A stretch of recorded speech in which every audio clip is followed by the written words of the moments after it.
She was 18 years old, hands shaking, phone pressed so hard against her ear it left a mark. She didn't know who would answer. She only knew what her father had told her. If you're ever in trouble, call this number. Part 1. The photograph lived at the bottom of a wooden box, under the bed. A faded thing, edges soft from years of handling. 4 young men in army green, arms around each other, squinting into a sun that no longer shone on all of them.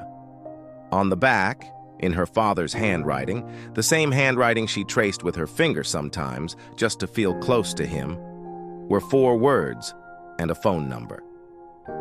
For when I'm gone. Maya was 18 when she finally understood what that meant. Her mother had shown her the photograph the week after the funeral, sitting on the edge of the bed with red eyes and a steady voice. "Your father left this for you," Claire had said. "He said if anything ever happens, if we ever need help, you call this number." These were his brothers, not by blood, by something stronger. Maya had memorized the number the same day. She didn't know why. Something in her chest, something older than reason, told her she might need it. She needed it on a Wednesday morning in March, in the narrow back lane behind their vegetable stall at the market, while her mother screamed her name in a way she had never heard before and hoped never to hear again. The stall had been their whole world since her father passed 8 months earlier. Her mother, Claire, was 37 and had never run a business alone in her life.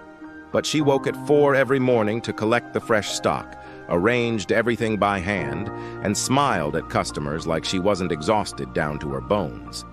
Maya came by every day after her morning classes to help. It was hard, honest work. It kept them fed. Barely, but fed. The trouble had started small. A man named Victor, who the other traders called the Shadow under their breath, had been collecting fees from the stall owners for months. Protection money, though no one used that phrase out loud. Claire had paid twice. The third time she said, no. That was her mistake, or her bravery. Maya couldn't decide which even later. The men came in mid-morning when the lane was still busy and no one wanted to be a witness. 4 of them. Big, loud, deliberately slow in the way that men are when they want you to feel how small you are. They knocked over a crate of tomatoes, told Claire she had until Friday. She told them she had nothing left to give. One of them laughed. Then, they stopped laughing. Maya was restocking the back of the stall when it happened. She heard her mother's voice cut off mid-word. She came around the corner in time to see 2 of the men dragging Claire toward a white van parked at the end of the lane. Her mother's shoe came off. She was calling Maya's name. The van doors closed.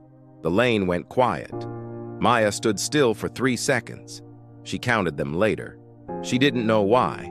And then she ran back to the stall, reached under the counter where the wooden box sat wrapped in an old cloth, and took out the photograph with shaking hands.